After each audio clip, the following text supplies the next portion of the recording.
الرحمن الرحيم مالك يوم الدين إياك نعبد وإياك نستعين اهدنا الصراط المستقيم غير المغضوب عليهم ولا الضالين صل على محمد. أعوذ بالله من الشيطان الرجيم. بسم الله الرحمن الرحيم. الحمد لله الذي لا يبلغ مدحته القائلون ولا يحصي نعماءه العادون ولا يعدي حقه المجتهدون الذي ليس لصفته حد محدود ولا نقط موجود ولا وقت معدود ولا أجل ممدود فطر الخلائق بقدرته ونشر الرياح برحمته. الصلاة والسلام على الرسول المسدد المصطفى الأمجد المحمود الأحمد سيدنا ومولانا ومولى الكونين جد الحسن والحسين عاني بالقاسم محمد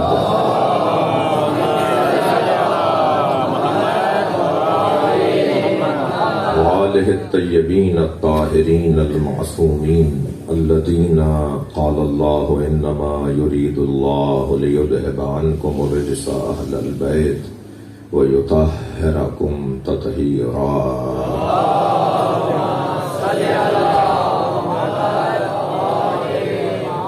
ولعنة الله على أعدائهم أجمعين من يوم عداوتهم إلى قيام يوم الدين. أما بعد قال الحكيم في قرآن الكريم بسم الله الرحمن الرحيم ولسوف يعطيك ربك فترضاه. صلوات. اللهم صل على محمد وآل محمد. التماس ہے ایک مرتبہ سورہ فاتحہ، 3 مرتبہ سورہ اخلاص مرحومہ مغفورہ والدہ میر ضامر حسین خان تالپور، اہلیہ میر غلام حیدر خان تالپور، مغفرت کے لیے اول و آخر درود کے ساتھ سورہ فاتحہ تلاوت فرمائیں. بسم اللہ الرحمن الرحیم الحمد للہ رب العالمین الرحمن الرحیم مالک یوم الدین ایاک نعبد و ایاک نستعین اهدنا الصراط المستقیم صراط الذین انعمت علیہم غیر المغضوب علیہم ولا الضالین. بسم اللہ الرحمن الرحیم قل هو اللہ احد اللہ الصمد لم يلد ولم يولد ولم يكن له كفوا احد. بسم اللہ الرحمن الرحیم قل هو اللہ احد اللہ الصمد لم يلد ولم يولد ولم يكن له كفوا احد. بسم الله الرحمن الرحيم قل هو الله احد الله الصمد لم يلد ولم يولد ولم يكن له كفوا احد. بسم الله الرحمن الرحيم قل هو الله احد الله الصمد لم يلد ولم يولد ولم يكن له كفوا احد. اللهم صل على محمد وعلى محمد. مغفرت کے لیے بلند تر صلوات. اللهم صل على محمد. التماس کر سکتا ہوں تھوڑا تھوڑا سا آگے آنے کے لیے ایک صلوات پڑھتے ہوئے زحمت فرمائیں.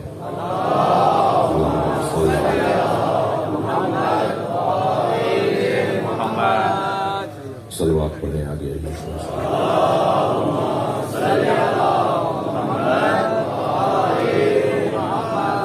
وہ جو آخر میں لوگ آ رہے ہیں اندر نا، ان کے لیے جگہ بنوا رہا ہوں. ایک تھوڑا صلوات پڑھیے آگے آئیے.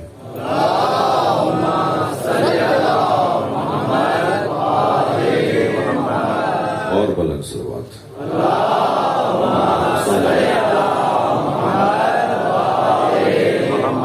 اس سے بھی بلند صلوات.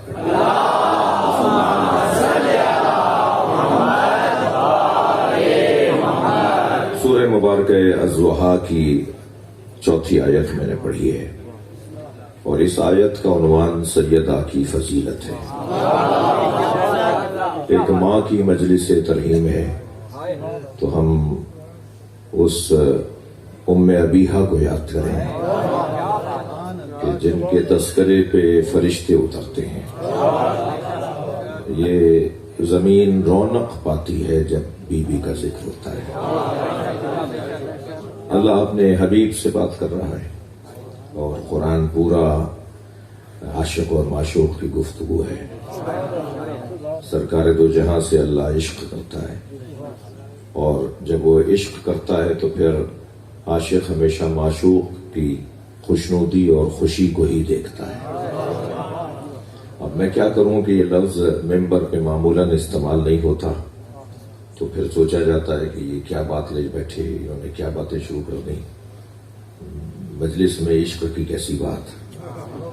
تو میں ان بچوں کے لیے صرف اتنا ہی کہوں گا کہ مجلس ہی تو عاشقوں کی بات ہے۔ عشق کی دو قسمیں نہیں ہیں جو معمولاً شاعروں نے دو قسمیں کی ہیں، عشق حقیقی اور عشق مجازی۔ جب اپنے جیسے سے عشق ہونے لگے تو پھر اسے عشق مجازی کہتے ہیں، یہ شاعروں کی زبان۔ اور جو اپنے مالک اور مولا سے عشق ہونے لگے اور اپنے محبوب جس پر سب کچھ قربان ہو جائے، جس عشق کو عشق حقیقی کہا جائے، وہ عشق ہے کہ جس میں پشیمانی نہیں ہے، جس میں ندامت نہیں ہے، جس عشق میں بندگلی نہیں ہے، جس عشق میں معشوق کو پا لینے پر عشق ختم نہ ہوتا، بلکہ عشق حقیقی ہے ہی وہ کہ جو معشوق کے پا لینے پہ شروع ہوتا۔ تو وہ جو عشق شاعروں نے اور صاحبان ادب نے اور ادیبوں نے باندھا ہے وہ عشق مجازی ہے۔ لیکن میں کہوں گا کہ عشق حقیقی اور عشق مجازی یہ کیسی تقسیم؟ کبھی ایسا ہوتا ہے کہ حلال شرک اور غیر حلال شرک، کبھی ہوتا ہے حلال شرک اور حرام شرک۔ شرک تو شرک ہے۔ میں ایک سفر میں، ایک فضائی سفر میں تھا، تو ایک صاحب میرے برابر بیٹھے تھے، مجھ سے کہنے لگے کہ جی آپ کے ہاں جو اللہ سے آپ لوگ بات کریں نا، آپ یہ اپنے ائمہ سے، اپنے مولا سے جو بات کرتے ہیں، یہ تو شرک ہے۔ تو میں نے کہا جی ہم انہیں اللہ کا ولی مطلق مان کر ان سے بات کرتے ہیں۔ ہمیں یہ یقین ہوتا ہے، ہمیں یہ یقین ہے کہ اللہ نے انہیں مقام دیا ہے، اللہ کے نزدیک ان کا مقام بہت بلند ہے، لہٰذا ہم ان سے بات اس لیے کرتے ہیں، ہم ان کو مخاطب اس لیے کرتے ہیں، ہم ان کے دروازے پہ اس لیے جاتے ہیں کہ ان کا دروازہ ہی باب اللہ ہے، یعنی وہ خود باب اللہ ہے۔ یعنی ہم اگر یا حسین کہتے ہیں نا تو ایسے ہے جیسے ہم اللہ کا دروازہ بجا رہے ہیں۔ صلوات پڑھنے ذرا محمد و آل محمد۔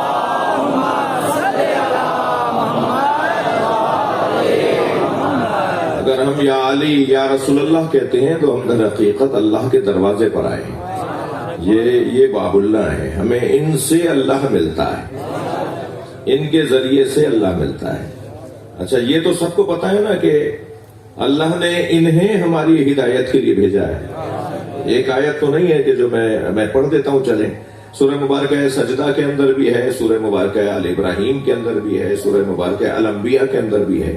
وَجَعَلْنَا مِنْهُمْ أَئِمَّةً يَهْدُونَ بِأَمْرِنَا، اور ہم نے ان میں سے کچھ کو امام بنایا ہے تاکہ وہ ہمارے امر کو تم تک پہنچائیں۔ یعنی اگر اللہ کا امر یہ پہنچا رہے ہیں تو ہماری دعائیں یہ نہیں پہنچائیں گے۔ صلوات پڑھنے ذرا محمد و آل محمد۔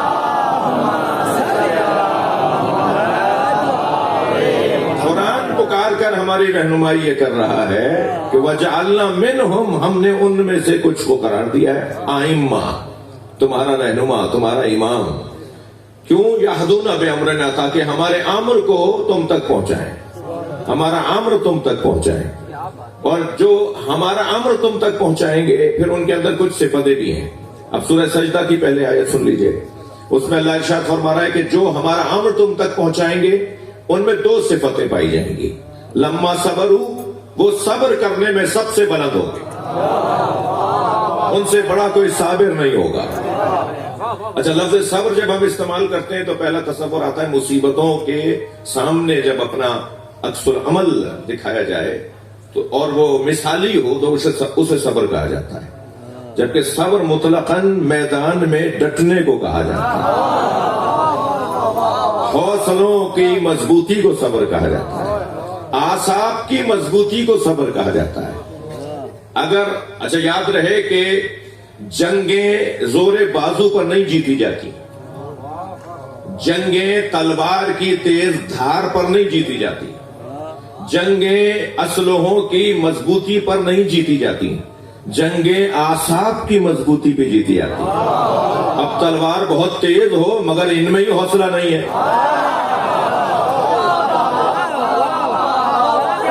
بازو میں دم بہت زیادہ ہو مگر یہ میدان چھوڑ کر بھاگ جاتا ہے، تو اس بازو کے زور کا کیا فائدہ؟ ہم نے بہت سے مرد دیکھے جو میدان چھوڑ کر بھاگ رہے تھے، اور ہم نے کچھ عورتیں بھی دیکھی جو میدان میں مردوں کو بلا رہی ہیں۔ تو یہ کوئی ضروری نہیں ہے، یہ کوئی ضروری نہیں ہے کہ لمبا قد ہے اور موٹے بازو ہیں تو یہ بڑا آدمی ہے، یہ بڑا طاقتور ہے۔ بعض اوقات نحیف اور ناتوان ہوتا ہے، بعض اوقات بہت ہی سادہ سا نظر آتا ہے مگر اس کی ہمت بہت ہوتی ہے۔ ہم نے بہت ہی مضبوط بدن والے بھی دیکھے، اور ہم نے وہ بھی دیکھا جو گھٹنے کے زور سے جو کی روٹی توڑ کے کھاتا ہے مگر دو انگلیوں سے باب خیبر اکھاڑتا ہے۔ تو اعصاب کی مضبوطی ہے جو میدانوں میں انسان کو رکنے پر آمادہ کرتی ہے۔ اعصاب کی مضبوطی، اپنے اوپر کنٹرول کرنا، یہ اعصاب کی مضبوطی کہلائے گی۔ جی یہ میں اپنے آپ کو سنبھال لوں، اپنے آپ کو قابو میں رکھوں، یہ ہے اعصاب کی مضبوطی۔ جی یہ ایک بڑا ہنر ہے، یعنی مجھے اپنے اوپر اتنا اختیار ہو کہ میں جو بات مجھے کرنی ہے وہ کروں، کہیں میرا اندر کا انسان مجھے اپنے ہاتھوں مجبور نہ کرتا ہو۔ کیا کریں مولانا، ہماری یہ عادت ہے، ہم تو مجبور ہیں۔ میں بہت چاہتا ہوں کہ ایسا نہ بولوں مگر بول دیتا ہوں، میں نے بہت چاہا کہ وہاں یہ بات نہ کروں مگر ہو گئی۔ یہ جو مجبوریوں والے جملے ہیں نا، یہ ان کے ہوتے ہیں جو اپنے اوپر کنٹرول نہ رکھتے ہوں، اور جو اپنے 6 فٹ کے بدن پہ قابو نہ رکھتے ہوں وہ معاشرے کو کیا سنبھالیں گے؟ متوجہ ہیں آپ میری باتوں سے؟ تو بہت بڑا ہنر ہے ان مجلسوں کا ایک اثر، توجہ۔ یہ جو ذکر ہم کر رہے ہیں، یہ جو ہم بڑے شوق سے قربتاً اللہ باوضو ہو کر جوتیاں اتار کر جو ذکر اہل بیت میں ہم آ کے بیٹھتے ہیں، یہ در حقیقت ہماری ضرورت ہے، یہ مجلسیں ہماری ضرورت ہے۔ ہمارا کوئی احسان ذکر حسین پہ نہیں ہے، اہل بیت کے ذکر پر ہمارا کوئی احسان نہیں ہے، اس علم مبارک پر ہمارا کوئی احسان نہیں، اس کا ہم پر احسان ہے، اس ذکر کا ہم پر احسان ہے۔ لہذا مجھے اپنے آپ کو قابو میں بھی رکھنا ہے۔ کیا اس مجلس کا ایک نتیجہ، ہزاروں نتیجے ہیں، ہر شخص سے پوچھوں گا اس کے پاس اپنی اپنی دلیلیں ہوں گی، مگر میں ایک نتیجہ اس مجلس سے اضافہ یہ ہے کہ ہم جن کے دروازے پر آئے ہوئے ہیں، بھائی ٹنڈ و جام میں جب امام ظہور فرمائیں گے اور تشریف لائیں گے تو کہاں ٹھہریں گے؟ تھوڑی گردن ہلانا بھائی، میری بات جا رہی ہے جی۔ فلاں زمیندار صاحب کے ہاں، فلاں جو ہے وہ جاگیردار صاحب کے ہاں، فلاں علاقے کے بڑے کے ہاں، کس کے ہاں ٹھہریں گے؟ امام اپنے گھر میں ٹھہریں گے نا، امام کا گھر بنایا اس لیے نا آپ نے، اور کل ہمیں وہ ٹھہرے ہوئے نظر آئیں گے۔ آج ہمارا من کہہ رہا ہے وہ یہی ٹھہرے ہوئے ہیں، یہ تو خود امام کا اپنا گھر ہے نا۔ اس لیے جب ہم بظاہر تو یہ اینٹوں پتھروں کا اور کچے گارے اور مٹی کا بنا ہوا ہوتا ہے، مگر بہت سارے ٹھنڈے کمروں والے گھر سے زیادہ ٹھنڈک یہاں ملتی ہے، بہت سارے مضبوط بنے ہوئے گھروں سے زیادہ مضبوطی ہمیں یہاں ملتی ہے۔ وجہ کیا ہے؟ وجہ یہ ہے کہ یہ ذکر ہمیں مضبوط بناتا ہے۔ بھائی 2 گھنٹے تک اگر میں گلاب بیچنے والے کے دکے پر بیٹھ کر آؤں، 2 گھنٹے تک گلاب فروش کے اگر دکے پر بیٹھ کر آؤں تو 4 گھنٹے تک میرے اندر سے گلاب کی خوشبو آتی ہے۔ جو 70 سال سے حسین حسین بول رہا ہو، کیا اس کے اندر حسین مولا کے سیرت کی خوشبو نہیں آئے گی؟ صلوات پڑھ لیں نبی اور آل نبی پر.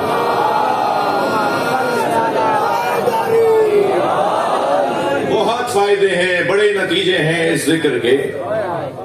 ہم سب مزاجن طبیعتاً اثر گزار بھی ہیں، اثر پذیر بھی ہیں. ہم اثر چھوڑتے بھی ہیں، اثر لیتے بھی ہیں. ہم اثر گزار بھی ہیں، اثر پذیر بھی ہیں. جس کام میں ہم کمزور ہوتے ہیں اس میں اثر پذیر ہوتے ہیں، اور جس کام میں ہم مضبوط ہوتے ہیں اس میں اثر گزار ہوتے ہیں. اچھا، نبی اور آل نبی تو چاہتے ہی نہیں ہیں ہم کسی کام میں کمزور رہیں. وہ تو اپنے چاہنے والوں کو ایسا آئیڈیل دیکھنا چاہتے ہیں، ایسا مضبوط دیکھنا چاہتے ہیں کہ ہر کام میں ہم اثر گزار بنے، اثر پذیر نہ بنے. جی، اگر ہم کسی ماحول میں چلے جائیں، ہمارے بچے باہر پڑھنے جاتے ہیں، بیرسٹر صاحب تشریف فرمائے، یہ جو باہر پڑھ کر آتے ہیں لوگ تھوڑا وہاں کا اثر اپنے پر لے رہے ہوتے ہیں. ایسا ہی ہے، ظاہر ہے جس ماحول میں انسان پتہ چل جاتا ہے، چال بتا دیتی ہے کہاں رہتا ہے، کھانے پینے کا انداز بتا دیتا ہے، کپڑے بتا دیتے ہیں، کہ یہ بولنے کا انداز بتا دیتا ہے. اب یہ 25 سال سے سندھی بول رہے تھے، وہاں 2 سال سے انگریزی بولنا شروع ہوئی تو لہجے کے اندر انگریزی آ گئی. میں خود مفتی عنایت علی شاہ صاحب ایک بزرگ عالم دین تھے ہمارے، وہ سرائکی زبان تھے. کوئی 2 مہینے ان کے ساتھ ان کی شاگردی میں رہا تو 4 مہینے تک میں سرائکی لہجے میں اردو بولتا تھا. مجھے میرے دوستوں نے کہا بھئی آپ کی مادری زبان سرائکی ہے. میں نے کہا جی آپ کیسے بولتے ہو، کیوں بولتے ہو؟ تو کہنے آپ کے لہجے میں سرائکی ہے. تب مجھے بہت غور کرنے پر پتا چلا کہ میں کیونکہ ان کے ساتھ رہا تو ان کے لہجہ کیونکہ سرائکی زبان تھے تو وہ کبھی کبھی بے خیالی میں پورے جملے سرائکی میں بول جاتے تھے. وہ سمجھتے تھے میں اردو بول رہا ہوں. انسان ہے، ایسا ہی ہے نا. مرزا اسد اللہ غالب، مرزا غالب جی، وہ دہلی میں ایک محلے سے دوسرے محلے جانے کے لیے انہوں نے تانگا روکا. تانگے والے سے پیسے بھی طے کر لیے. آدھے رستے کے بعد تانگے والے کو آواز دینے لگے روکو میں اتروں گا، روکو میں اتروں گا. تانگے والے نے کہا جی وہ محلہ تو ابھی دور ہے. کہنا نہیں وہاں تک تو میری اردو خراب ہو جائے گی. تانگے والا بول رہا تھا، اس کے اوپر ان کا اثر آ رہا تھا. تو انسان اثر لیتا ہے نا. ہم اثر پذیر بھی ہیں، اثر گزار بھی ہیں. بھائی علامہ اقبال جرمنی پڑھنے گئے تو وہاں اتنا اثر چھوڑا انہوں نے کہ تعلیم کی زبان بدلوا دی. جرمن زبان میں وہاں جرمنی میں تعلیم دی جاتی تھی یونیورسٹی میں. علامہ اقبال نے کہا میں تو انگریزی میں پڑھوں گا. اور علامہ اقبال کی وجہ سے وہاں کی زبان، تعلیم کی زبان بدل دی گئی. اور اقبال جیسا شاگرد انہیں مل رہا تھا تو انہوں نے وہاں کی زبان کو انگریزی کر دیا. اور وہاں سے واپس آنے کے بعد علامہ اقبال اور زیادہ مضبوط انقلابی شاعر بن گئے، ورنہ تو وہاں کی رنگینی ان پر اثر کرتی ہے نا. اب علامہ اقبال نے وہاں کا اثر نہیں لیا بلکہ وہاں اثر چھوڑا. اس کے لیے انہوں نے جواب دیا ہے کہ ایسا کیوں ہوا. اقبال کہتے ہیں خیرہ نہ کر سکا مجھے جلوے دانش فرنگ، فرنگ یورپ مغرب ولایت. خیرہ نہ کر سکا مجھے جلوے دانش فرنگ، سرما ہے میری آنکھ کا خاک مدینہ و نجف. میری آنکھ میں مدینہ اور نجف کی خاک کا سرما لگا ہوا ہے. جس کے پاس مصطفیٰ اور مرتضیٰ ہو وہ کسی اور سے اثر نہیں لیتا. جن کے پاس نبی مکرم کی تعلیمات ہوں، جن کے پاس حیدر کرار کی تعلیمات ہوں، جو سیدہ کے مرید ہوں، وہ احترام سب کا کرتے ہیں مگر مثال انہیں بناتے ہیں. میرے بچوں جوانوں، میں آپ سے چند باتیں، بہت زیادہ نہیں، صرف 1-2 باتیں عرض کروں گا. جو اس وقت پوری دنیا میں دوڑ ہے تعلیم کے میدان میں، معیشت کے میدان میں اور ہنر کے میدان میں، اور اسی طرح تعلیم کے مختلف شعبوں میں، مجھے اور آپ کو فخر کرنا چاہیے کہ ہم جس دروازے پر بیٹھے ہیں اس سے اچھا دروازہ نہیں ہے. ہمیں اس گھرانے نے خوب اچھی طرح سمجھایا ہے کہ کیسے عزت کمائی جاتی ہے. ہم سب ایک ہی بات کی تلاش میں ہے نا. اچھے خطیب ہو جاؤ تاکہ عزت ملے، اچھے ڈاکٹر بن جاؤ تاکہ عزت بڑھ جائے، ایسے اچھے وکیل بن جاؤ تاکہ عزت بڑھے. ہم سب عزت بڑھانا اور عزت کمانا چاہتے ہیں. عزت کمانے کا سب سے بہترین نسخہ یہ ہے کہ ان کے دروازے پر آ جاؤ جنہیں اللہ نے صاحب عزت بنایا. اس کائنات میں سب سے زیادہ عزت کس کی ہے؟ لما صبر. جو سب سے زیادہ اپنے آپ کو اور اپنے وجود کو اپنے قابو میں رکھتے ہو. بھائی سینے پہ چڑھ کر بیٹھنا بھی اعصاب کی مضبوطی تھا، مگر سینے سے اترنا بھی تو مضبوطی ہے. صلوات پڑھنے محمد و آل محمد. میرا محترم سنی شیعہ مجمع متوجہ ہے کہ اس دروازے نے، اس گھرانے نے ہمیں سب سے بڑا پیغام جو دیا ہے وہ صبر کا پیغام دیا. صبر کا دوسرا نام برداشت ہے. صبر کا دوسرا نام برداشت ہے. تحمل مزاجی، ہمت، حوصلہ. تھوڑا سا بعض باتوں میں مجھے جو عجلت، ہمارا یہاں کا مزاج بھی ہے، ہم جس خطے میں رہتے ہیں یہاں ہم تیز مسالوں والے کھانے کھاتے ہیں اور مرچیں ہمارے زیادہ کھائی جاتی ہیں. گرم روٹی ہی زیادہ پسند کرتے ہیں. جی، جو چیز گرم پینی چاہیے اسے ٹھنڈا کر کے پیتے ہیں، اور جسے جو ہے وہ ٹھنڈا لینا چاہیے اسے گرم کر کے لیتے ہیں. اچھا، پورا خطہ بھی یہاں ہمارا ظاہر ہے گرمی بھی شدید، تو پھر ہر کام میں شدت. لیکن اپنے آپ کو کنٹرول میں رکھنے کا جو ہنر ہے بیت نے عطا کیا ہے. کیا ہوتا ہے بعض اوقات میں تھوڑا سا میرے پاس پیسہ بڑھنے لگتا ہے تو میں سمجھتا ہوں کہ میں بڑا آدمی ہوں. تھوڑی سی میری حیثیت بڑھنے لگتی ہے تو میں ذرا کالر اپنا جھاڑنے لگتا ہوں اور میری چال بھی بدل جاتی ہے. جی، تو میں پیسے سے اور دنیا سے اور اپنی ظاہری عارضی وقار سے اور کرسی سے اور منصب سے اور حیثیت سے اپنے آپ کو یہ سمجھنے لگتا ہوں کہ میں بڑا ہو گیا ہوں، جبکہ مولا کائنات نے ہمیں فارمولا دیا ہے. مولا فرماتے ہیں ما لبثت علی نفسی. اچھا، ایک جملے کا اور سہارا چاہیے. ہم اس وقت سب کپڑے پہنے بیٹھے ہیں. عربی زبان میں کپڑوں کو لباس کہتے ہیں. لباس عربی کا لفظ ہے، ہمارے یہاں بھی استعمال ہوتا ہے. لباس یعنی جو ہم پہنے ہوئے ہیں، اس کے معنی کیا ہے؟ لباس کا مطلب کیا ہے؟ لباس یعنی دھوکہ. جا کے دیکھ لیجیے لغت. لباس کے معنی ہے دھوکہ. ہم مہنگے کپڑوں میں کسی کو دیکھتے ہیں تو بڑھ کر سلام کرتے ہیں. کسی کا کالر ادھڑا ہوا ہو تو سلام کا جواب نہیں دیتے. کوئی سائیکل پر آ رہا ہو تو اس کے سلام کا جواب نہیں دیتے. کوئی 5 کروڑ کی گاڑی سے اتر رہا ہوتا ہے تو دروازہ کھول کے کہ کوئی بڑا آدمی آ گیا ہے. تو اس کا مطلب ہے کہ دھوکہ ہو رہا ہے نا. جس نے 2 طرح کی چپلیں پہنی ہوئی ہوں اس کو ہم حقیر سمجھتے ہیں. اور مثلا جو میں بھی اس وقت ایک حلیے میں آیا ہوں نا آپ کے پاس، تو ہم تو حلیوں سے متاثر ہو جاتے ہیں. اب مولا علی کا فرمان سنیں. مولا فرماتے ہیں ما لبثت علی نفسی ولا لبث علی. آج تک علی نے خود کو دھوکہ نہیں دیا اور دنیا میں کوئی پیدا نہیں ہوا جو علی کو دھوکہ دے سکتا. صلوات پڑھنے محمد و آل محمد.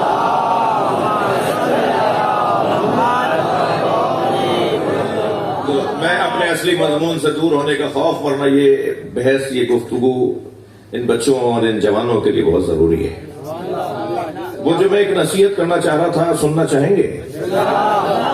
نصیحت یہ ہے کہ قرآن اور علی مولا یہ 2 موضوع لڑنے کے موضوع نہیں ہیں. قرآن نے کیا پکار کے کہا؟ واعتصموا بحبل اللہ جمیعا ولا تفرقوا. اللہ کی رسی کو مضبوطی کے ساتھ تھامے رکھو اور رسی کے بارے میں جھگڑا مت کرو. میرا اپنا ترجمہ ہوتا ہے بھائی. ترجمہ معمولاً کیا جاتا ہے کہ تفرقے میں مت پڑو، جھگڑے میں مت پڑو. میں یہ ترجمہ نہیں کرتا اس کا. اللہ کی رسی کو مضبوطی کے ساتھ تھامے رکھو اور رسی کے بارے میں جھگڑا مت کرو. رسی کیا ہے جس کے بارے میں جھگڑا نہیں ہونا؟ مولا علی سے پوچھا یا علی اللہ کی رسی کیا ہے؟ فرمایا قرآن. مولا نبی سے پوچھا یا رسول اللہ اللہ کی رسی کیا ہے؟ فرمایا علی. اچھا، 2 ڈوروں کے بٹنے کو رسی کہا جاتا ہے. رسی بنتی ہے 2 ڈوروں کے بٹنے، کم سے کم 2 ڈور. زیادہ سے زیادہ آپ 14 ڈوریں بھی بٹ سکتے ہیں اور رسی بنتی چلی جائے گی. تو اب قرآن اور اہل بیت اللہ کی رسی. اور قرآن کیا کہہ رہا ہے کہ اللہ کی رسی کے بارے میں جھگڑا مت کرو. تو نہ قرآن لڑنے کا موضوع ہے, تھک گئے آپ میری بات سے, نہ قرآن لڑائی کا موضوع ہے اور نہ ہی اہل بیت لڑنے کا موضوع ہے. مسلمان قرآن کے بارے میں آپس میں جھگڑا نہ کرے. ایک من, ایک فے, ایک واو بھی کم اور زیادہ نہیں ہے قرآن میں. جو سنی بھائی کے گھر میں قرآن ہے وہی شیعہ بھائی کے گھر میں قرآن ہے. کوئی شیعوں کا 40 پاروں کا قرآن نہیں ہے. شیعوں کا 40 پاروں کا قرآن ہے, 10 پارے فلاں کی بکری کھا گئی. بکری تمہاری ہے, جواب ہم دیں. اس بکری سے ہمارا کیا تعلق جو قرآن کھا جاتی ہے. کب تک چلیں گی یہ باتیں بھائی؟ تھک گئے ہم یہ کہتے کہتے. بھائی وہ قرآن ہمیں ہی لا کے دکھا دو کہ 40 پاروں کا کون سا ہے. جو تم ہمارے لیے کہتے ہو کہیں ہم ہی تو ہم دیکھ لیں وہ کون سا قرآن ہے. ایک بات آ گئی کہیں, کوئی ہزاروں سال پہلے کسی نے لکھ دی, مثلا سینکڑوں سال پہلے کسی نے کہیں لکھ دیا, اور وہ بھی شیعہ کتاب میں نہیں لکھا ہوا, اور پھر لگ گئے اس بات کو. اس سے یہودی خوش ہو رہا ہے, اس سے صہیونی خوش ہو رہا ہے, اس سے اسلام دشمن طاقتیں خوش ہو رہی ہیں کہ وہ دیکھو انہیں وہ کہتے ہیں ان کا 40 پاروں کا قرآن, اور وہ کہہ کے تھک نہیں رہے کہ نہیں 40 پاروں کا نہیں ہے, یہی 30 پاروں کا ہے. کسی بھی شیعہ کا دروازہ جا کے بجاؤ اور اسے تو اپنے گھر سے قرآن لا کے دکھاؤ, یہ وہی قرآن لائے گا جو آپ کے گھر میں رکھا ہوا ہے.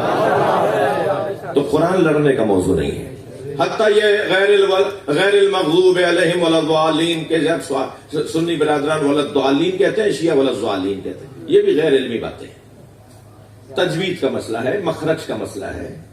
زبان جب دانتوں پہ جا کر مختلف دانتوں پہ لگتی ہے تو مختلف حروف بنتے ہیں. زبان اگر آگے والے دانتوں پہ جا کے لگے تو دال نکلتا ہے, اور زبان کا ایک طرف کا حصہ سائڈ والے دانتوں پہ جا کے لگے تو زعاد نکلتا ہے. اب جب ہم سن رہے ہوتے ہیں تو ہمیں ایسا لگتا ہے یہ دعات کہہ رہا ہے, یہ دعات کہہ رہا ہے. اب وہ دال نہیں بول رہا, وہ زعاد بول رہا ہے. مگر کیونکہ ہماری زبان نہیں ہے نا عربی, ہم عرب نہیں ہے نا. یہ تو سرکار نے ہمیں آخری زمانے کے مسلمانوں کو سلام بھیجا ہے کہ ان کی زبان بھی عربی نہیں ہوگی, انہوں نے مجھے دیکھا بھی نہیں ہوگا, پھر بھی میرا کلمہ پڑھیں گے, پھر بھی میرا نام لیں گے. اے میرے اصحاب, آخری زمانے میں آنے والے میرے بھائیوں پر میرا سلام. صحابہ کرام نے کہا یا رسول اللہ, وہ آخری زمانے میں آنے والے آپ کے بھائی, ہم بھی آپ کے بھائی ہیں. حضرت نے فرمایا وہ جو آخری زمانے میں آئیں گے انہوں نے مجھے دیکھا نہیں ہوگا, مگر وہ مجھ سے پیار کرتے ہوں گے, میرا کلمہ پڑھتے ہوں گے. تو ہماری جو زبان, اب یہ بھی قرآن کے بارے میں ہمارا جو ایک عام تصور اور تاثر ہے وہ بالکل غیر علمی ہے. قرآن سنی شیعہ کو کوئی مختلف نہیں ہے. میں شیعہ بچوں سے کہوں گا کہ اگر آپ کے علاقے میں قرآن پڑھانے والا کوئی شیعہ عالم نہیں ہے تو سنی عالم سے قرآن پڑھ لو, قرآن وہی ہے. البتہ دینیات ان سے مت پڑھنا.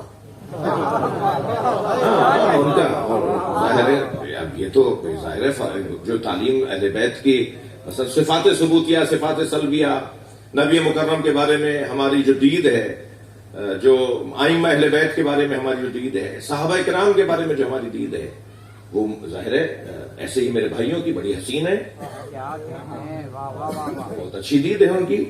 مگر جو یہاں کی دید ہے اس کی بھی خوشبو کچھ اور ہے. تو یہ قرآن لڑنے کا, تھک رہے ہیں آپ میری بات, قرآن لڑنے کا موضوع نہیں ہے. ایسے ہی مولا کائنات لڑنے کا موضوع نہیں ہے. خدا کے واسطے میں بچوں جوانوں سے کہہ رہا ہوں, علی مولا کے نام پہ جھگڑا نہیں ہونا چاہیے. میں ایسا مانتا ہوں, وہ ایسا مانتا ہے, میں یہاں بولتا ہوں, وہ وہاں نہیں بولتا. بھائی تمہاری کیا میری کیا حیثیت ہے جب سلمان اور ابو ذر ایک جیسا نہیں مانتے؟ صلوات پڑھنے محمد و آل محمد.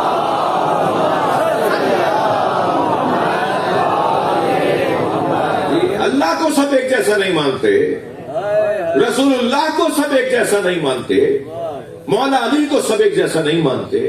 تراہم ینظرون الیک وہم لا یبصرون. اے میرے حبیب, آپ دیکھتے ہیں کہ یہ آپ کو دیکھتے ہیں اور نہیں دیکھتے.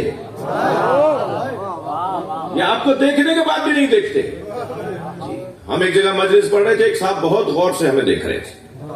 میں نے کہا صاحب ان سے زیادہ سمجھدار انسان کوئی ہے ہی نہیں, ساری مجلس میں سب سے زیادہ سمجھدار یہی ہے. برابر والے کی کوہنی لگی تو گر پڑے. ہم نے بعد میں پوچھا بھائی کیا ہوا تھا, کہنے لگے آنکھیں کھول کے سو جاتے ہیں. کہ کوئی ضروری نہیں ہے کہ آپ کو کوئی دیکھ رہا ہو تو آپ نظر بھی آ رہے ہیں. جی سرکار کو سب دیکھنے والے برابر نہیں ہیں. جی مولا کائنات کو سب دیکھنے والے ایک جیسے نہیں ہیں. آنکھیں تو سب کی یہی والی تھی. بھائی کچھ خانہ کعبہ میں بھی جا کے اللہ کو نہیں پاتے, مکے جا کر بھی انہیں اللہ نہیں ملتا. خانہ کعبہ کے پردے میں ہی الجھے رہتے ہیں, خانہ کعبہ کے پرنالے میں ہی بہتے رہتے ہیں, خانہ کعبہ کے تالے میں ہی لٹکے رہتے ہیں, اور خانہ کعبہ میں پہنچ کر بھی خانہ کعبہ کے مالک تک نہیں پہنچتے. کچھ لوگ ہیں جو بیت سے بیت تک رہ جاتے ہیں, اور کچھ ہیں جو بیت سے اہل بیت تک آ جاتے ہیں.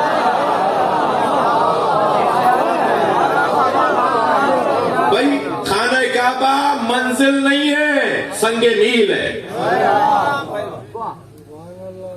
جو ہمیں کہیں اور لے جانے کے لیے نشانی ہے. نماز منزل نہیں ہے, نماز سنگ میل ہے. روزہ منزل نہیں ہے, روزہ سنگ میل ہے. کتب علیکم الصیام کما کتب علی الذین من قبلکم لعلکم تتقون.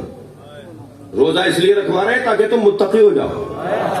روزہ منزل نہیں ہے, روزے کے ذریعے سے تقویٰ, یعنی ایک اور منزل پر پہنچنا. نماز بھی کہیں لے جانے کے لیے, حج بھی کہیں لے جانے کے لیے. آپ لوگ حج کر کے آئے ہیں, جو نہیں گئے ہیں ان کے لیے دعا کریں اللہ ان کو حج کی سعادت نصیب.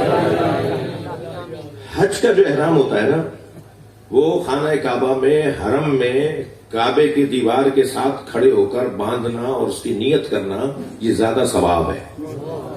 ہوٹل سے آپ نے باندھا, نیت کریں گے کہ اب یہاں سے میں احرام باندھ رہا ہوں, تو زیادہ ثواب ہے کہ خانہ کعبہ کے قریب کھڑے ہو کے مقام ابراہیم پر کھڑے ہو کر نیت احرام حج کریں. اور پھر جو خانہ کعبہ میں پہنچنے کے بعد کہا جاتا ہے مینا چلے جاؤ.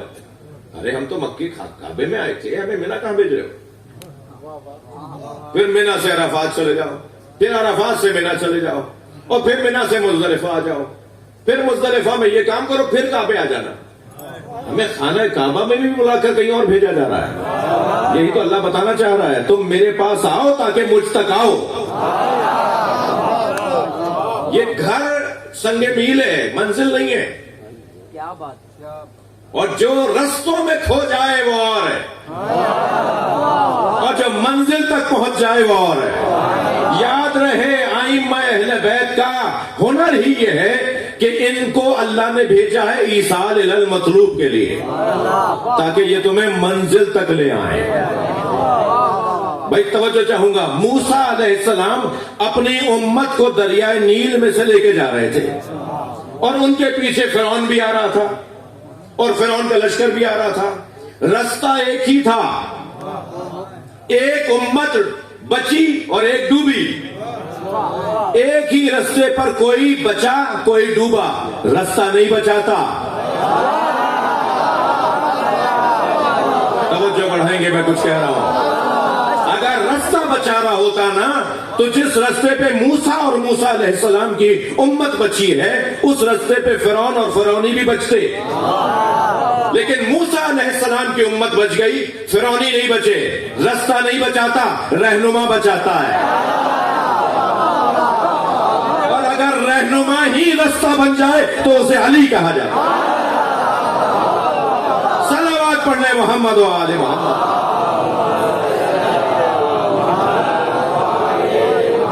اچھا انڈو جام کے جوان ذرا, ہاں کسی کو خیال ہے؟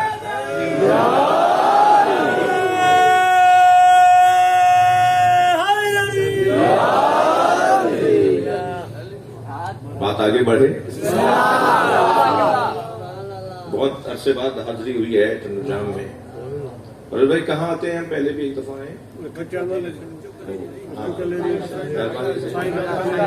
کہ یاد آ گیا ایک صلوات اور نبی کے ساتھ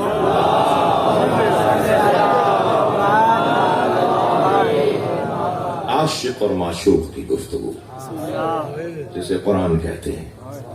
سرکار کے ہاتھوں کو، آنکھوں کو، پیروں کو کالی کملی اوڑھ کر آ جائیں تو اللہ کو یہ ادا اچھی لگتی ہے. سرکار مصلے پر آ جائیں تو اللہ کو یہ منظر اچھا لگتا ہے.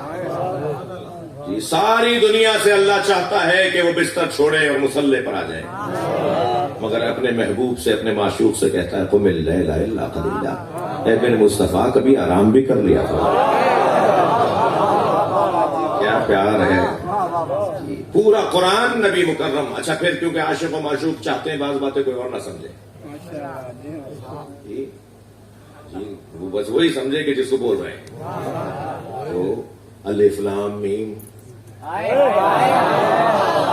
الف لام را، کاف ہا یا عین صاد. سارے مفسروں نے، مترجموں نے الف لام را کے نیچے الف لام را ہی لکھا ہوا ہے. ترجمے کی جگہ وہی لکھ دیا جو اوپر رکھا ہوا ہے. جو لوگ ترجمہ نہیں کر سکتے وہ اللہ کی بات کو بغیر مصطفیٰ کے سمجھیں گے کیسے؟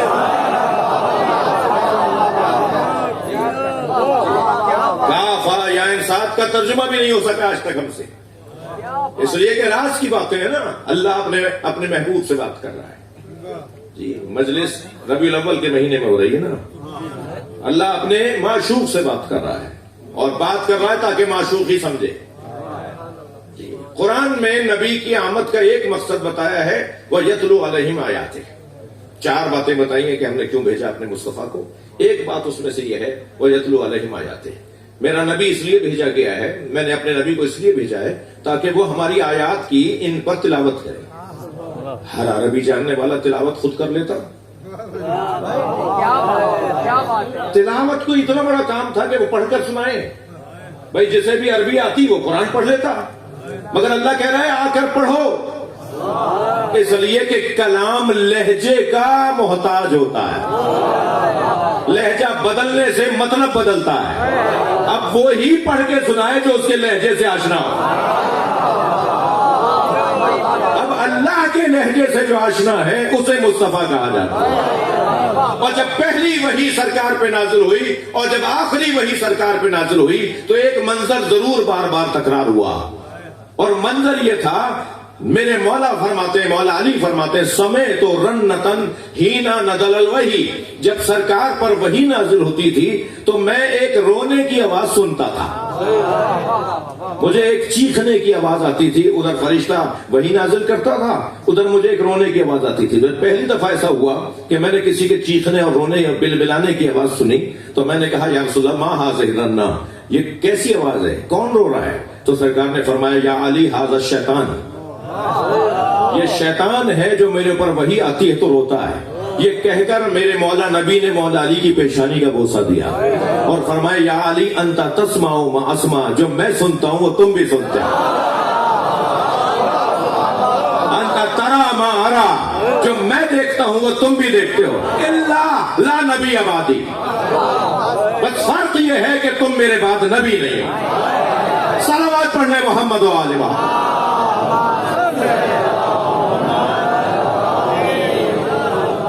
اندازہ ہو گیا کہ لہجہ جو آشنا ہوگا وہی پڑھ کے سنائے گا کہ کیا کہا ہے. عاشق و معشوق کی گفتگو. امام بارگاہ بنانا، جلوس نکالنا، میلاد کی محفل کرنا، یہ ہے مانوی. مسجد بنانا، مدرسہ بنانا، یہ مانوی کام، روحانی کام. یہ کام نسبتاً آسان ہے، اگرچہ کتنے مشکل ہیں بنانے والوں سے کوئی پوچھے، لیکن نسبتاً آسان کام ہے. ان سے زیادہ مشکلیں ہیں انہیں چلانا، انہیں باقی رکھنا. بنا تو لیا، چلے گا کیسے؟ یہ کر تو لیا، آگے بڑھے گا کیسے؟ بنانا پھر آسان ہے جبکہ وہ بھی بہت مشکل ہے، مگر اس سے زیادہ مشکل ہے اسے چلانا. ایسے ہی ہے. 1,24,000 نبیوں کی محنتیں بن بن کر، سور کر، سج کر جمع ہوتی رہی. اب اللہ کی طرف سے یہ ارادہ کہ یہ بچیں گی کیسے؟ 1,24,000 نبیوں کی محنتیں. آپ اپنا امام بارگاہ کس نے بنایا تھا؟ ہمارے پردادا نے بنایا تھا. آپ کتنا جتن کرتے ہیں کہ کسی طرح یہ محفوظ رہے، جان پر کھیل جاتے ہیں، پیسہ اپنا خرچ کر دیتے ہیں کہ یہ مسجد ہمارے پردادا نے بنائی تھی، یہ مدرسہ ہمارے فلاں نانا نے بنایا تھا، اس کو بچانا ہے، اس کو رکھنا ہے. بھائی اپنا خرچہ کر دو، ہمارے بڑوں کی نشانی ہے. 1,24,000 نبیوں کی محنتیں یہ بچیں گی کیسے؟ میں نتیجہ دے رہا ہوں اب تک کی گفتگو کا. 1,24,000 نبیوں کی محنتوں کے تحفظ کو فاطمہ زہرا کہا جاتا ہے.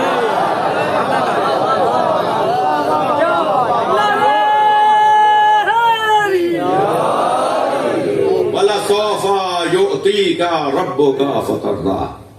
اے میرے حبیب، کیونکہ سرکار سوچتے تھے کہ اللہ یہ کیسے بچے گا، یہ کیسے بچے گا، تو اللہ کا اعلان ہوا راضی رکھوں گا، بہت جلد میں تمہیں اپنی ایک عطا کے ذریعے راضی کروں گا. وَلَسَوْفَ يُؤْتِيكَ، بہت جلد عطا کروں گا اپنی ایک تمہیں، فَتَرْضَىٰ، جس پر تم راضی ہو جاؤ گے.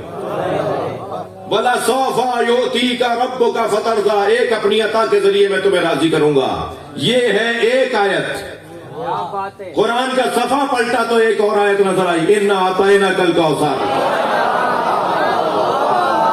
ہم نے تمہیں خیر ہی خیر فاطمہ عطا کر دی. عطائے پروردگار کا دوسرا نام سیدہ زہرا، تمام محنتوں کی ضامن بیوی. 14 معصومین میں 13 مرد معصوم. اللہ نے ایک بیوی کو کافی جانا جو سارے معصومین کی ہدایت کے جذبے کی زینت ہے. نبی مطمئن ہے میری فاطمہ آ گئی، اب میرا دین بچے گا.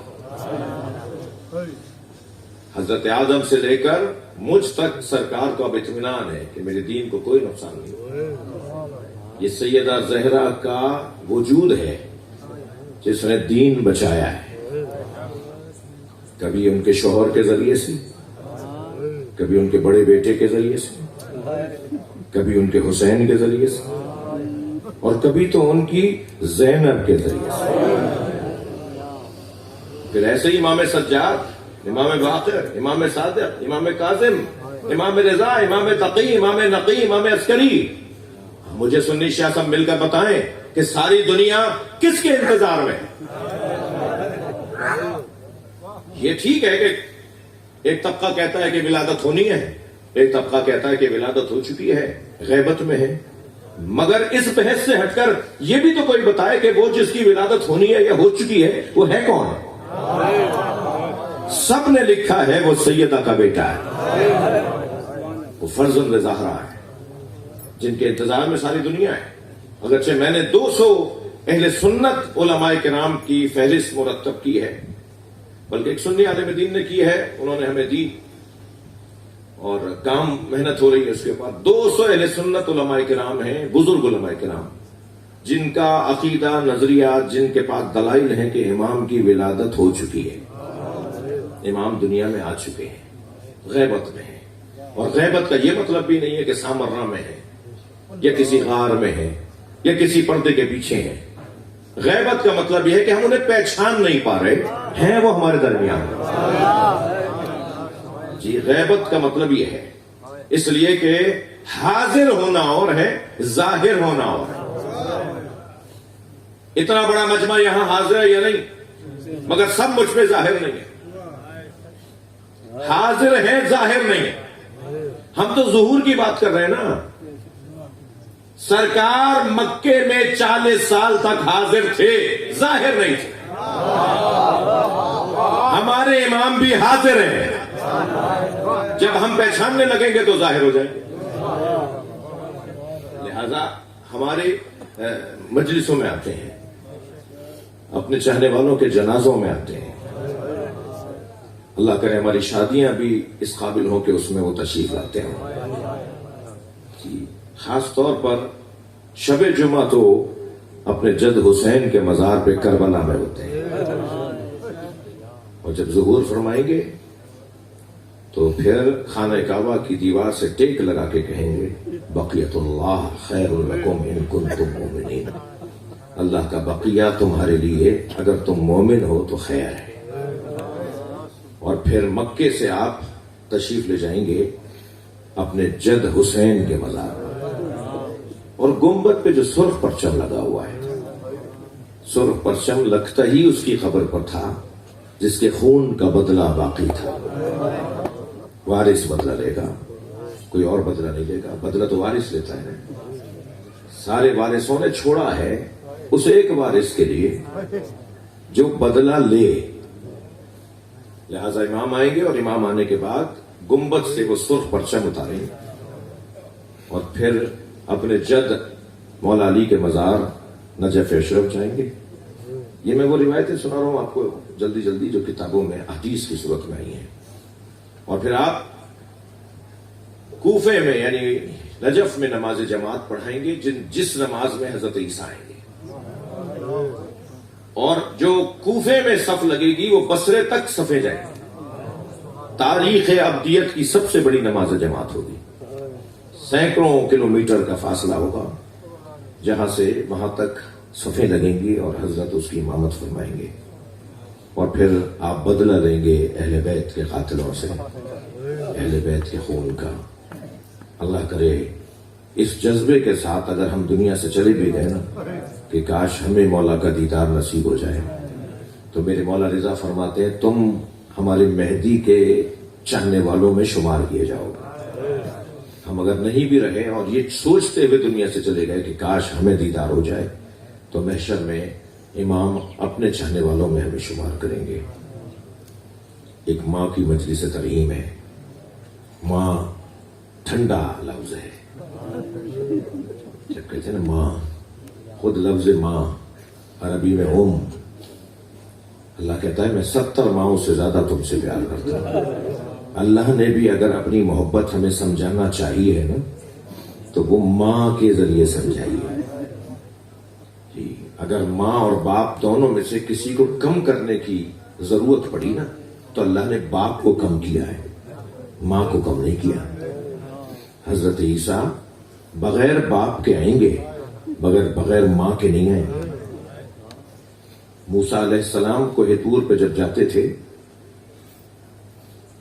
تو ماں گھر میں بیٹھی دعا کر رہی تھی میرا بچہ سالم واپس آ جائے، اور جب حضرت موسیٰ کی والدہ کا انتقال ہوا اور چڑھنے لگے پہاڑ کے اوپر تو آواز الہی، قدرت کی آواز آئی، موسیٰ سنبھل کے چڑھنا، دعا دینے والی نہیں رہی۔ جو جوان یہاں بیٹھے ہیں ان کی مائیں زندہ ہیں، میں ان سے گزارش کروں گا کہ کچھ کرو کہ ماں لمبے عرصے تک زندہ رہے۔ ماں کی دعا ہمارے معاشرے میں آنے والے کسی بھی متقی پرہیزگار کی دعا سے کم نہیں ہے۔ ہم مزاروں پہ جاتے ہیں نا اولیاء کے، اپنے علاقے میں فلاں مرشد کا مزار، فلاں پیر صاحب کا مزار، فلاں سید کی درگاہ، ان سب کی دعاؤں سے زیادہ دعا ہے ماں کی۔ ان کی دعائیں تو ہم سب کے لیے ہیں، مگر اولاد کے لیے ماں کی دعا ان سے زیادہ ہے۔ اگر کسی مزار پہ جا کے دعا کروں وہ بھی ٹھیک ہے، مگر خاص طور پہ اپنے علاقوں میں وہ بھی ٹھیک ہے، مگر اگر ماں کا گھٹنا پکڑ کر، پیروں پہ ہاتھ رکھ کر میں بس ایک مرتبہ یہ کہہ دوں نا اماں دعا کرنا، تو یہ ماں جب بولتی ہے تو اللہ اس کی سنتا ہے۔ خاص اثر ہے ماں کی دعاؤں میں۔ ہاں زدارو، کربلا میں بھی 9 مائیں ہیں جنہوں نے اپنے بچے قربان کیے، جی جنہوں نے اپنے بچوں کو امام حسین پہ قربان کیا ہے۔ البتہ ایک ماں تو ایسی ہے جس نے چار بچے تھے، چاروں قربان کر دیے، مگر ماں نے بچوں کے لاشیں نہیں دیکھے۔ چند دن پہلے میرے والد کا انتقال ہوا تو ہماری پھوپھی سے جب انہوں نے نہیں بتایا تھا، ضعیفی کی وجہ سے جب انہیں بتایا تو وہ یہ رو رہی تھی کہ مجھے جنازہ تو دکھا دیتے ہیں، کیونکہ خود بستر پہ تھیں، ہم خوف کر رہے تھے کہ بلڈ پریشر ہائی کریں گی، ان کی طبیعت خراب ہو جائے گی، تو کہا میرے بھائی کا مجھے جنازہ تو دکھا دیتے ہیں۔ اس وقت میں نے ان سے ایک جملہ کہا تھا کہ سلام ہو بی بی ام البنین پر،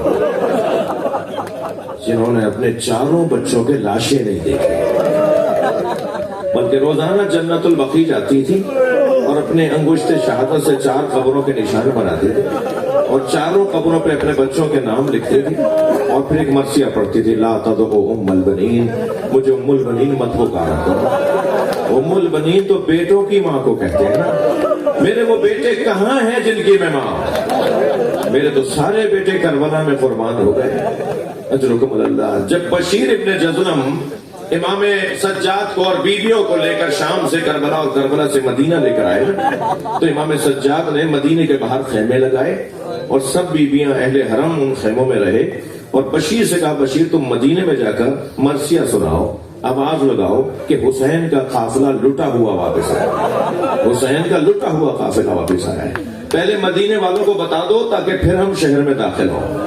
تو بشیر مدینے کی گلیوں میں محلوں میں آوازیں لگا رہے تھے، اے اہل یثرب، یثرب رہنے کے قابل نہیں رہا، اے مدینے والوں، مدینہ رہنے کی جگہ نہیں رہی۔ یہ کہتے کہتے بشیر کہتے ہیں جب میں محلہ بنی ہاشم میں پہنچا نا، اور محلہ بنی ہاشم یعنی اہل بیت کے جہاں گھر تھے، میں جب وہاں پہنچا اور میں نے آواز لگائی ہے اہل یثرب اب یثرب رہنے کے قابل نہیں رہا، حسین کا لٹا ہوا قافلہ واپس آیا ہے۔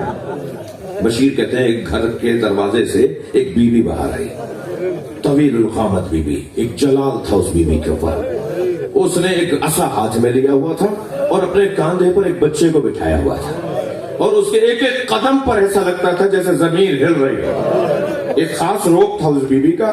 اس نے آواز دے کر مجھے کہا، بشیر کس حسین کی خبر لائے ہو؟ تو میں نے کہا میں حسین ابن علی کی خبر لایا ہوں۔ تو کہا حسین کی خبر مجھے دو، کیا ہوا حسین کو؟ تو میں نے کہا میں جان سکتا ہوں میں کس سے بات کر رہا ہوں؟ بشیر کہتے ہیں میں نے اس بیوی سے پوچھا میں کس سے بول رہا ہوں، آپ کون ہیں؟ تو انہوں نے کہا میں ام البنین ہوں۔ بشیر کہتا ہے یہ سن کر ایک مرتبہ مجھ پر ان کا ایک روب طاری ہوا، میرے ہاتھ پیر کانپنے لگے۔ میں نے کہا پہلے میں آپ کے عباس کا حال سناؤں؟ کہا نہیں، مجھے حسین کا حال بتاؤ۔ میں نے پھر ان کے دوسرے بچے کا نام لیا، میں آپ کے اون کا حال بتاؤں؟ کہا نہیں، مجھے حسین کا حال بتاؤ۔ پھر میں نے کہا میں آپ کے جعفر کا حال بتاؤں؟ پھر بیوی کی آواز آئی مجھے حسین کے بارے میں بتاؤ۔ میں نے کہا میں آپ کے عثمان کا حال بتاؤں؟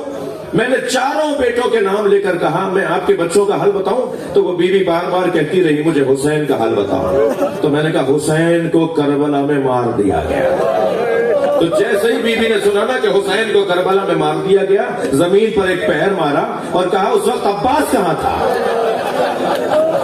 بی بی اس وقت عباس شہید ہو چکا تھا، آپ کا کوئی بچہ اس وقت زندہ نہیں تھا جب حسین کو کربلا میں مارا گیا۔ اجرکم اللہ، اجرکم اللہ۔ ایک ماں کا حال میں آپ کو سنا رہا تھا، کیا بی بی ہے جسے ام البنین کہا جاتا ہے؟ اجرکم اللہ۔ ایک اور ماں کا نام سنیں گے، وہ ماں شب عاشور جھولا جھولا کے کہہ رہی تھی، علی اصغر تم تو گھٹنیوں بھی نہیں چل پاتے، اے میرے بچے تم اپنے بابا پہ کیسے جان قربان کرو گے؟ امام حسین خیمے میں آ گئے اور جناب رباب سے کہا رباب تمہارا بچہ سب سے آگے نظر آئے گا، کربلا میں کل تمہارے بچے جیسی قربانی تو کسی کی قربانی نہیں۔ اس ماں کو ایک سلام اور کریں، جناب رباب کے پاس 2 ہی کمائیاں تھیں، ایک علی اصغر، ایک سکینہ۔ ایک کو اجلا سا کرتا پہنا کر، بالوں میں کنگھی دے کر، آنکھوں میں سرما لگا کر، پیشانی پر بوسہ دے کر، ایک سفید کرتا پہنا کر امام حسین کی گود میں دے دیا۔ اور امام حسین نے بھی، میر انیس کہتے ہیں کہ بنا کر شکل مجاہد کے لے چلے شبیر، الٹ دیا علی اصغر کی آستینوں کو۔ امام حسین علی اصغر کو پانی پلانے لے گئے تھے نا، مجلس میں یہ چھوٹے چھوٹے بچے بھی آئے ہوئے ہیں، حضرت علی اصغر کو یہ کہہ کر لے گئے تھے میں اسے پانی پلا کر لا رہا ہوں۔ تو میں سوال کروں چھوٹے چھوٹے بچے انتظار میں ہوں گے نا کہ جب علی اصغر پانی پی کر آ جائے گا تو ہمیں لے جائیں گے۔ اور جب جناب علی اصغر کو لے کر آئے ہیں، لاشے پہ ابا کا دامن ڈالا ہوا ہے، تو بی بی سکینہ نے پہلا جملہ یہی کہا بابا میں بھی پیاسی ہوں۔ اب حسین کیا بتائیں کہ کیسا پانی پیا اس بچے نے، لیکن جب جناب سکینہ کی آواز بلند ہوئی تو خیمے کے در پر وہ ماں آ گئی جس نے سجا کر دیا تھا۔ امام حسین نے اپنی زوجہ کو آتے ہوئے دیکھا، فرمایا رباب بتاؤ میں کون ہوں؟ امام اپنی ہی زوجہ سے پوچھ رہے ہیں رباب میں کون ہوں؟ بی بی رباب نے فرمایا آپ میرے مولا ہیں، آپ حجت خدا ہیں، آپ اللہ کے ولی ہیں، آپ میرے امام ہیں۔ امام نے جب یہ سنا نا ابا کا دامن ہٹا دیا۔ ایک ماں نے خون میں لت پت بچہ دیکھا، ننھے ننھے لبوں پہ لب رکھ دیے اور ایک مرثیے کا جملہ کہا، اے میرے لال، عرب تو اونٹنی کے دودھ پیتے بچے کو نہر نہیں کرتا۔ یا بنیا مثلوں کا ینہر، کیا تجھ جیسوں کو نہر دیا جاتا ہے؟ اجرکم اللہ، اجرکم اللہ۔ آپ کی آوازیں بلند ہیں، آنکھوں میں آنسو ہیں، اللہ آپ کو اجر عطا فرمائے۔ ایک دو منزلیں اور لوں گا۔ عزادارو، اس بی بی کو سلام کریں، بڑا جگر ہے اس بی بی کا۔ امام حسین فرماتے ہیں مجھے وہ گھر اچھے لگتے ہیں جن گھروں میں رباب اور سکینہ نامی عورتیں ہوں۔ میں گزارش کروں گا کہ اگر آپ کے ہاں بچی دنیا میں آ رہی ہو نا تو یا اس کا نام سکینہ رکھیں یا اس کا نام رباب رکھیں، فاطمہ اور زینب بھی رکھیں، مگر امام حسین فرماتے ہیں مجھے وہ گھر اچھے لگتے ہیں جن گھروں میں رباب اور سکینہ نامی عورتیں ہوتی ہیں۔ بڑے حوصلے والی یہ بی بی۔ میرے ایک ہندوستان کے دوست مجھ سے کہہ رہے تھے، ہم قم میں ساتھ پڑھتے تھے، مجھ سے کہنے لگے بنارس انڈیا کا شہر، ہندوؤں کا بڑا مقدس شہر۔ وہ کہنے لگے عاشور کے دن تعزیے کا جلوس امام بارگاہ سے نکل کے بنارس کی کربلا کی طرف جا رہا تھا، تو ابھی جلوس پیچھے تھا، ہم چند دوست آگے چلے گئے تاکہ رستے کے انتظامات دیکھیں۔ کہنے لگے ہم ابھی آگے جو گئے تو ایک چوک پر ہزاروں کی تعداد میں ہندو عورتیں کھڑی تھی۔ کہنے لگے قریب گئے تو ایک اور منظر نظر آیا، ہر گود میں دودھ پیتا ہوا بچہ تھا۔ کہنے لگے ہم قریب سے گزرے تو ایک عورت کی آواز آئی، ایک ہندو عورت کی آواز آئی، بھائی بھائی تم مسلمان لگتے ہو؟ تو کہنے لگے میں نے کہا ہاں مسلمان ہے۔ کہنے لگے مسلمان ہو تو بتاؤ بابا حسین کا جلوس کب آئے گا؟ تو کہتے ہیں میں نے ان سے کہا آپ کو بابا حسین کے جلوس کا انتظار کیوں ہے؟ کہنے لگے تمہیں نہیں پتا آج حسین کا بچہ بھوکا مارا گیا، آج عاشور کے دن ہم اپنے بچوں کو دودھ نہیں پلاتے جب تک تعزیہ دفنا نہ دیا جائے۔ سلام ہو اس ماں پر جس کا بچہ بھوکا مار دیا گیا۔ قربانیاں تو علی اکبر اور حضرت عباس کی بھی بڑی قربانیاں تھیں، مگر حسین مولا کی قربانی میں علی اصغر کی قربانی کا کیسے کہو گے اس بچے نے کیا کیا تھا؟ ایک امانت امام حسین کی آغوش میں تھی، بس آخری جملے، اور دوسری امانت زندان شام میں چھوڑ رہا ہے۔ آپ تکلف نہیں کریں، جن کے مذہب میں رونا جائز ہے، جن کے مذہب میں رونا جائز ہے وہ تکلف کر کے نہ رویا کریں۔ جناب رباب نے ایک اور کمائی زندان شام کے حوالے کر دی۔ عزادارو، جلتے ہوئے خیمے سے جناب زینب امام سجاد کو لے کر آئی تھی۔ جلتے ہوئے خیمے سے امام سجاد کو لانا کتنا مشکل تھا، کوئی جناب زینب کا وہ منظر تاریخ میں پڑھے۔ خیمے کے اندر لگی ہوئی آگ بی بی کو روکتی تھی اور بی بی اندر جاتی تھی، اور پھر کیسے اپنے بیمار بھتیجے کو پشت پر اٹھا کے لائے۔ اپنے بیمار بھتیجے کو، 28 سالہ بھتیجے کو، جناب زینب 54 سال کی ہیں کربلا میں، ظاہری بشری تقاضوں کے مطابق اپنے بیمار بھتیجے کو اپنی پشت پر اٹھا کر لے کر آئیں۔ بیمار بھتیجے کو جلتے ہوئے خیمے سے لانا کتنا مشکل تھا، اس سے زیادہ مشکل تھا قبر سکینہ سے بی بی رباب کو اٹھانا۔ اجرکم اللہ، اجرکم اللہ۔ جناب زینب نے جا کر کہا بھابی قافلہ تیار ہے، ہم مدینے جا رہے ہیں۔ تو جناب رباب کی آواز آئی، زینب میرا مدینے میں کون ہے؟ میرا والی کربلا میں رہ گیا، میری بچی اکیلی ہے۔ کیسے اٹھایا ہے قبر سکینہ سے جناب رباب کو؟ وہ امام سجاد نے جب آ کے کہا اماں چلیے ہم مدینے جا رہے ہیں، حکم امام تھا نا، تو جناب رباب نے خبر چھوڑ دی، مگر مڑ مڑ کے بچی کی خبر دیکھتی رہی۔ محمل میں آ کے بیٹھی، قافلہ چلنے لگا۔ شام کے دیہات کی عورتوں نے نوحہ بلند کیا، یا زینب الوداع، الوداع یا زینب۔ جناب زینب نے محمل کا کچھ پردہ ہٹایا اور شام کی عورتوں سے کہا اے شام کی عورتوں مجھ پر ایک احسان کرو گی؟ تو سب عورتوں نے یک زبان ہو کر کہا کہ بی بی حکم کریں گی۔ تو جناب زینب نے اشارہ کر کے کہا ہماری سکینہ کو اکیلا نہ چھوڑو۔ اللہ آپ کو شام لے جائے، بس آخری جملہ، اللہ آپ کو شام لے جائے، بی بی سکینہ کی قبر کی زیارت کریں، اب کی دفعہ جب جائیں نا تو جالی سے قبر کو ضرور دیکھیے گا۔ جناب سکینہ کی قبر پر آج بھی شام کے دیہات کی عورتیں سینکڑوں سالوں سے کربلا کے بعد سے آج بھی شام کے دیہات کی عورتیں کھلونے لا کے ڈالتی ہیں، گڑیاں لا کے ڈالتی ہیں، اور ایک مخصوص ان کا عربی میں نوحہ ہے، ہم نے تمہاری پھوپھی سے وعدہ کیا تھا، ہم نے تمہاری ماں سے وعدہ کیا تھا، تمہاری قبر پر آتے رہیں گے۔